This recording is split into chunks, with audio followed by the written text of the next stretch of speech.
It's not easy being a young single woman who sells condoms for a living.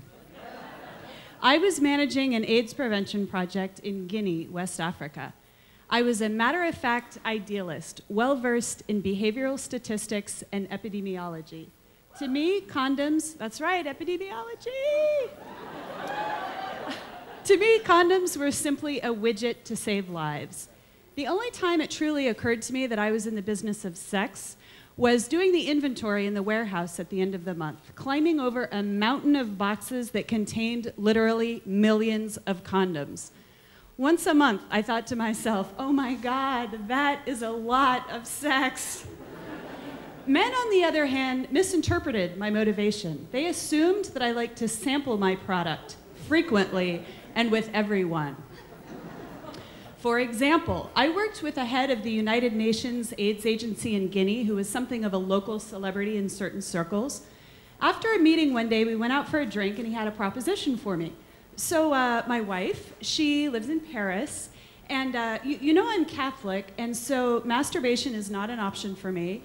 But I'm a man, and I have needs, and would you like to be my fuck buddy? Because as long as we use condoms, it would be okay.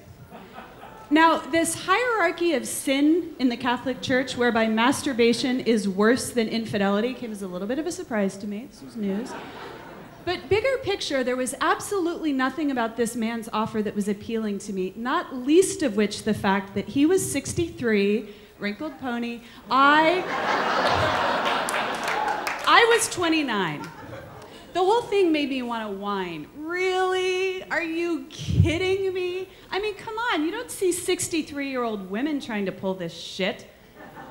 So I tried to redirect. So your wife, what does she do in Paris? She runs an orphanage. But anyway, back to what we were talking about. So we danced this awkward dance. I tried to redirect, he tried to get back to the subject at hand, and it wasn't until I finally had to leave for a pressing social engagement that the subject was finally closed. In addition to these frequent advances, the other challenge that I had was managing donors. This is the bane of every nonprofit. The donor is the boss of you. Yeah, there's someone back there feeling the pain. I would pretend that I knew how to waltz at the parties with the German donors, which I don't. I wouldn't tell the USAID guy that his request for minutia to put in his report by 10 a.m. tomorrow meant that I had to cancel my dinner plans. And I joined the Ghanaian Mining Association because the aluminum company that gave us money wanted me to. And you know, I have a lot to add to conversations about bauxite mining.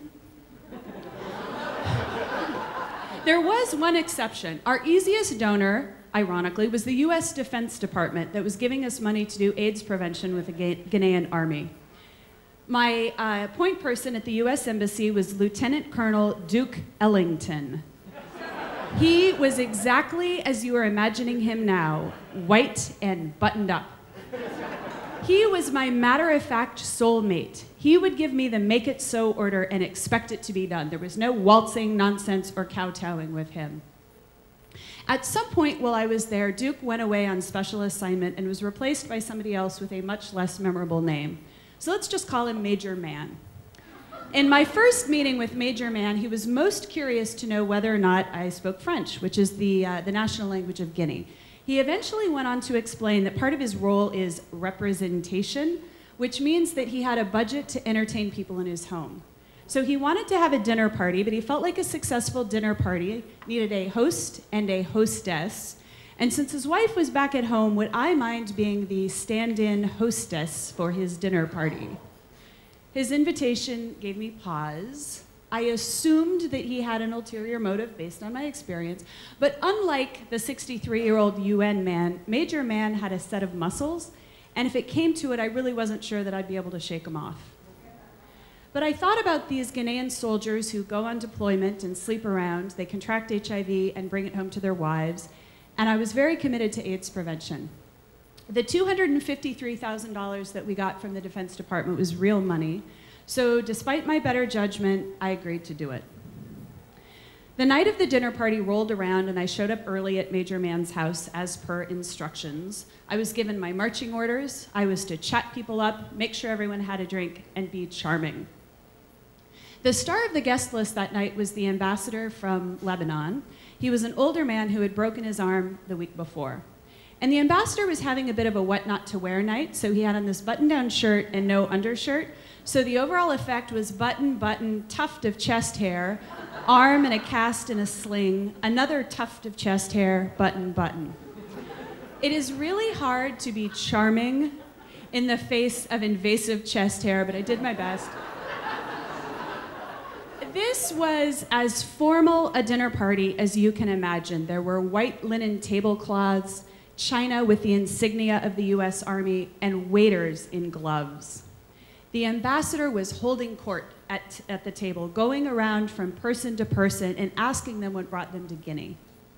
When he got to me and I told him, he said, you know, it's great that you're here because I have a question that I've been wondering about for a long time, and you are exactly the person that can answer it for me. Est-ce qu'on peut attraper le VIH en faisant le 69? Can you get HIV from 69? The oxygen left the room. Time stopped. The lights went down and the spotlight was on me. And I was sitting there thinking, oh, I know how this game is played. You're taking a shot at me because I'm a young single woman who's in the condom business. And I was irritated about it, but you know, I wasn't going to give him the satisfaction, and more importantly, I was on donor duty, and I had to behave. So I centered myself in the spotlight, I took the microphone, and in my best health educator voice, I explained the differential probability of contracting HIV through oral, vaginal, and anal sex. There was a pause. Then some well-trained diplomat jumped in.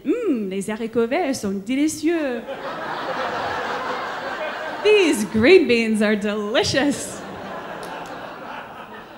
So the dinner party went on, and in the end, Major Man never made a move on me. And I don't know if that had never been his intention or if in the end, he just thought the better of it.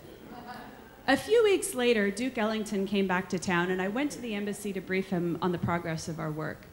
And I appreciate the fact that he found a way to let me know that he knew that I had taken one for the team. At the end of the meeting, he said, Krisila, I have just one last question for you. Can you get HIV from 69? Yes, Duke, you can, and thanks for asking.